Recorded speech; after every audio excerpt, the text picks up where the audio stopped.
Oh, yeah, it's time for the most controversial segment I do on Happy Hour, known as radio news.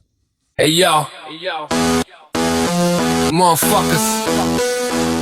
I make killings. Motherfuckers. I hate. Hey, yo. Static crackles, Hoppe on the air, spilling radio secrets, man, he don't care. Airing out the closet, skeletons in pairs. DJ drama, he's the one who dares. Program director, scheming in the back rooms. Payola playlist, rigged like monsoons. Fake callers on the line, they rehearse too soon. Truth hits harder than a baseline boom. Radio snitching, Hoppe spitting the truth. Pulling back the curtain, exposing the more lies, no more disguise. He got the receipts, calling out the spies. Morning shows faker than they laughs at 6. Producers ghostwrite, hosts rate the scripts. Interns running miles, unpaid trips, while the suits sip coffee, counting. Dizzy's a bitch. He's the voice that the FM fears.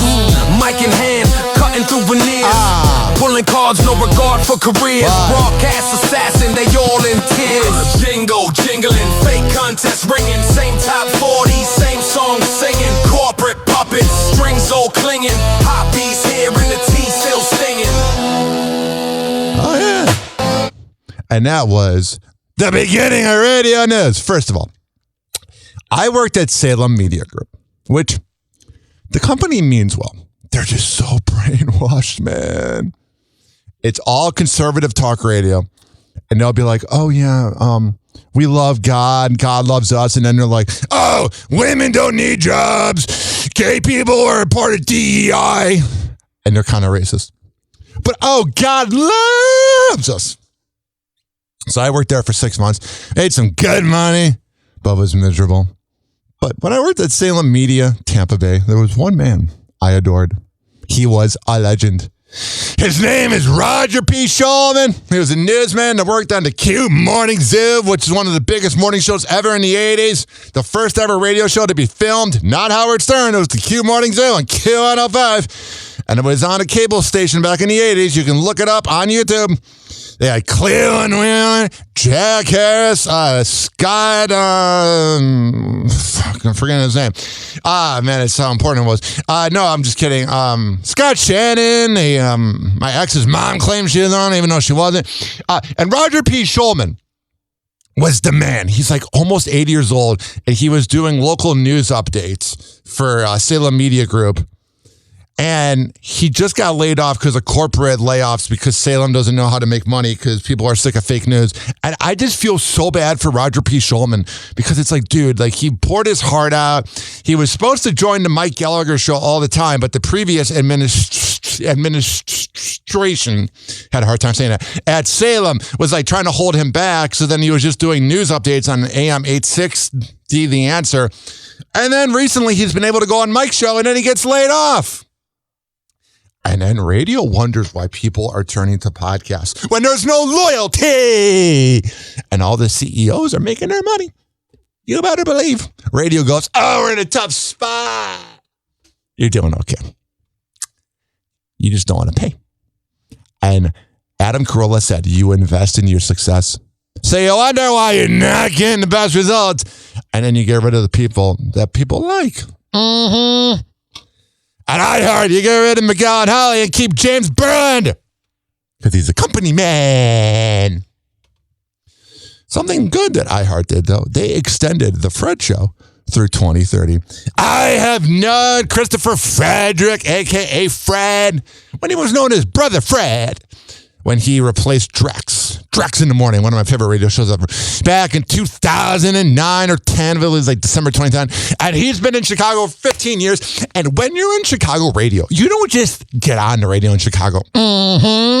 Rover learned this on WCKG, and Alan Cox, that little bitch ass, learned this at Q101. You can't just roll up in Chicago and be like, yo, I'm going to do Chicago radio.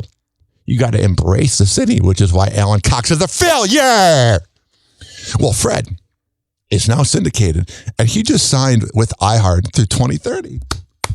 My man, proud of you. Send him a text. We're hanging out. I might even see him next week in West Palm. He's on Wild 95.5 up there. Okay. Premier Networks, which syndicates the top-rated Woody Show, based out of Alt 98.7 and iHeart in LA. It's available for multiple day parts and formats, which the first move, they're going to 105.7 The Point in St. Louis, where it was the Woody and Rizzuto show. So they got the Rizzuto show in the morning and then the Woody show in the afternoon. Now, I have mixed feelings about the Woody show. I respect Woody. I think he's one of the GOATs. I think he changed radio. Every alternative morning show you hear post 2014 has a little bit of Woody in them. Before that, it was Kevin and Bean. But, ladies and gentlemen, boys and girls, I commented on a Reddit post every October. They have a guy in the show named Menace, Jason McMurray, and it's always his birthday. And it's like, hey, it's my birthday month. Let me use the Inside Connection to get all these free things. Let me get a tour of the Netflix studio. Let me get a free vacation. And it works. But for the everyday average Joe listener that's getting by, that barely has enough money to go out to dinner for their birthday, it always has come off, even when I was friends with Menace, it always came off really selfish when he's like, yeah, I got to hang out with Bert Kreischer, who's my friend. Even though Bert Kreischer is a cloud chaser and only is friends with people that can help him because he's a slob.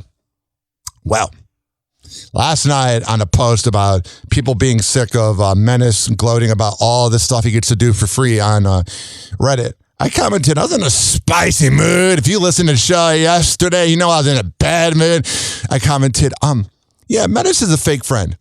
And it got a bunch of likes, and then it got dislikes. And then someone was like, well, you know that when Hammer and Hank goes on the Woody show, that he always lets them promote you and the show. That's cool. You should be promoting the Hammer and Hank show with Henry Oakes and Ryan Hoppe. I'm freaking great. I'm kidding. But listen to me. The Woody show has been trying to take ownership of Hammer and Hank, and that's fine. They got probably 2 million listeners. That's cool. They might actually have more. They're in 56. Let's say they have 6 million listeners. And I have 850,000 listens since 2012. I'm a little bit of a smaller operation here.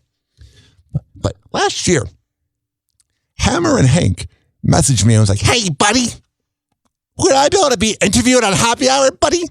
And I was a fan of the Doghouse with JV and Elvis. So I was like, of course. And then we created our show, which now has 27 episodes. And you can hear it on Spotify by searching up HAMMERIN Hank Show or on this podcast feed. But all of a sudden, which I purposely signed up to do the Hank Show. I'm not being paid, but I'm doing it out of the kindness of my heart because radio screwed him over because they discriminated against him and they were ableist against him because of his autism, even though he's one of the most brilliant hosts ever. You give him something to read on air, that boy will do amazing. Nobody was touching him in radio. Well, 94.9 was ignoring him after JV died. But all of a sudden, we start the Hammer and Hank show. And the Woody show's like, yeah, let's have Hank on all the time. I'm very happy that Hank's going on, okay? I honestly started the show because I wanted Hank to get back into radio because it broke my heart seeing him post all the time. I miss being in radio, buddy. And I was like, let me do my good deed. I can be a very selfish person. So let me do this one thing. We have thousands of listens. And now he's got me on the radio in Fresno at Hot 97.7. And he's on air at KCRH in Fremont. He's on more over-the-air radio stations than me. But the Woody show's been taken him, as if that's their guy. It's like, no, I did it first. It's like that Ray J song, I hit it first. But yeah.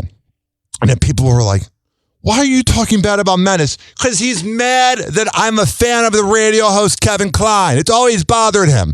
Kevin Kline and the Woody show have this rivalry. And Menace has always been annoyed by it. And Menace is a fake friend. It's just what it is. I'll call it out. Now, if somebody was a fake friend to Menace, everybody would be applauding him and going after that person. But when Menace is a fake friend to me, because he's so Hollywood, when their show was in 14th place in 2016, oh yeah, he'll answer my calls, give me breakup advice. But now that they're number one and they're all over the world, oh my God. Radio is so freaking fake. It's fake, I tell you. And then they got added to the afternoons. Okay. They deserve to be on because Woody first really started his show, Woody and Rizzuto, and the Woody show. He began it at 105.7 The Point in St. Louis. So Woody totally deserves to have his show syndicated on in the afternoon in St. Louis, where they send them the audio and they air it. But I never want to hear another consultant go, why is radio dying? What's going on with radio? And then every freaking radio station in America airs a show from another city. So all those jobs that would be available are now being syndicated by Gen Xers that are making millions and are getting older, and there's no younger talent. They're all going to podcasting. Mm-hmm. Do you see the problem here? Does Woody deserve to be on in St. Louis? Yes, of course he does. He's a legend. But at the same time, when you put a show like The Woody Show on in 50 plus cities, or The Breakfast Club in 120 cities, or Ryan Seacrest and his stupid War of the Roses, all of a sudden, those are like 400 jobs. Those are 400 prospects. Could be like minor league baseball, like you guys did in the 90s. But now all the Gen Xers are holding on to their fame, because that's all they have is the radio. Happy Hour. Happy Hour. It's time for Hoppe in the morning. RyanHoppeRadio.com. Happy Hour will be right back.